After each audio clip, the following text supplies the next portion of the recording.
Ladies and gentlemen, welcome to Talk Spicy. I'm Coach Gene Clemens. Thank you for joining me wherever you are joining me. Rate the show, comment, agree, disagree, but whatever you do, keep it spicy. 5-star ratings are appreciated. If you're joining me on the YouTube channel, make sure you like, make sure you subscribe. Really do appreciate all the support. If you're joining me on Facebook, make sure that you are following the page because, you see all of the content, including the new gene therapy podcast that's out with me, my man Malik Span from Blitz Magazine. Make sure you follow him at Blitz Mag Prez. We talked about the slap heard around the world, or the slap seen around the world now. Will Smith and Chris Rock, and I was actually talking with Crystal from CWN Sports. That's where you can find the podcast at. And she was talking about the fact that, Chris Rock, may be the victim in this. And I don't necessarily disagree with her thought process either. The way in which everything came down, we realize now that the writers were responsible for a lot of these jokes that they were trying to get off on Will Smith and his wife, that was like an active game plan going in, that they wanted to target Will Smith and Jada Smith and Jada Pinkett Smith, excuse me, and talk about their relationship and things of that nature. And I think that,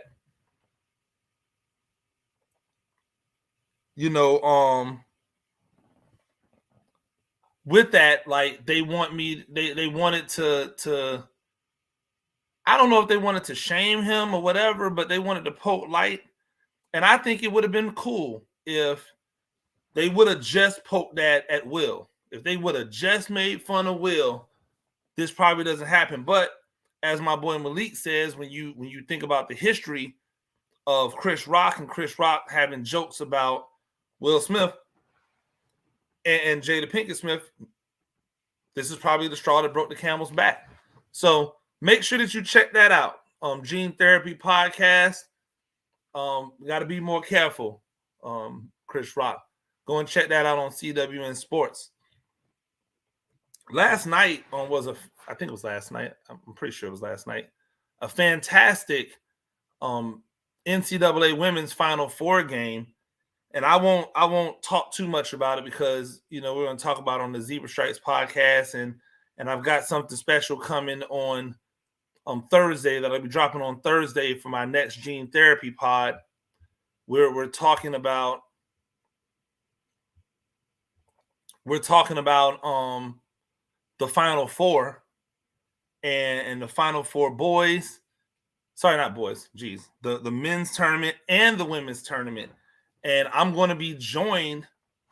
by one of the best in the business in Savannah. And y'all are not going to want to miss it. More information coming on that soon. Make sure that you check that out when that drops. But yeah, so I'm just trying to figure out how it is that UCONN ends up with a home game versus the number one team in the region. See, because I've always contended that one of my issues with the women's game was that they were setting things up so that the top seeds could all advance. They were setting things up so that these top seeds would have the advantage. And people told me that the reason that they did this was because the reason that this happened was because of, they wanted to make sure that they got as many fans, that it was about money. And I said, well, that's really sucky. You're never going to build beyond what, you can if you don't put some of these number one seeds in neutral site situations. But that was back when UConn was they were just the standard. And every year you had it in, somewhere around stores. So color me like crazy when I all of a sudden looked up and the game was in Bridgeport, Connecticut for the number 1 seed. But UConn wasn't the number 1 seed. UConn was the number 2 seed. NC State was the number 1 seed. So NC State, as the number 1 seed in an Elite Eight, has to go to Connecticut in order to play their games? Doesn't that seem a little weird to you? Seems a little weird to me, right? Or maybe I'm tripping. So I started to go back and look. I was like, well, I wonder where the Louisville, Michigan game was. Right? Louisville, Michigan game. That was in Wichita, Kansas. You know? A neutral site. It's not Louisville. It's not Michigan. That's a neutral site. Wichita, Kansas. So again, I'm just trying to understand, right? I'm trying to get where we came from. Where was the South Carolina game at? Like, where does South Carolina and Creighton play at? By the way, if somebody beats South Carolina, God bless them. They're going to have to do something fantastic. They are really good. South Carolina game was in Greensboro. They're the number 1 overall team. I get it. It's in Greensboro. They're playing the 10th seed. Stanford in Texas. Right? Stanford in Texas. They're played. Wait a minute. My stuff disappeared. I'll come back to that. Hold on. Here we go. The Stanford and Texas game was played in Spokane, Washington. Clearly a much easier game for Stanford people to get to than it is for Texas to get to. So you got one neutral site game, one game for the number 1 seed, and then you've got another number 1 seed that's a close to home game, and then you've got UConn playing a home game versus the higher seed. And before people tell me, oh, well, they put these things together ahead of time, and so I don't want to hear that. You can't put UConn in that region. They do not deserve to have a home game versus any number 1 seed. So it's okay to have it in Bridgeport, Connecticut, but you can't put Paige McBuckets. You can't put her at home. Like, are y'all serious? You cannot put her at home. Like, what did you expect? Of course she's going to go crazy. She's in front of a home crowd. It was already going to be a tough game for NC State as it is. But to make them go on the road as the number 1 seed and play another team in a home game, that's just wrong, man. It's wrong. And it's a blemish on the women's game. You know what? In a way, I hope that's a good thing. In a way, I hope that this opens the light to, hey, if we make more of these sites, neutral site games, yeah, we might lose a little bit on the attendance, right? We might lose a little bit on the attendance, but we possibly can open up the opportunity for parity. We possibly could open up the opportunity to see someone get upset or more people get upset, because I am convinced that if Jackson State's women are playing LSU anywhere but LSU, they win that game. They win that game. And imagine the storylines, imagine the talk, imagine the hype. You can't just always consistently have 3 number 1 seeds making the finals or 4 number 1 seeds making the finals. If you're setting it up for them to have a can't miss road to the Final Four, then you're losing the ambiance. You're losing the spectacle of the tournament. Anybody's supposed to have a chance, so give anybody the chance. I'm going to talk about it more. You know, one thing I was looking at at Big Game Sooners. Big Game Boomer released a top 100 greatest college quarterbacks of all time, and I always appreciate it when people put lists out because we like to argue lists. We like to go through, who's what.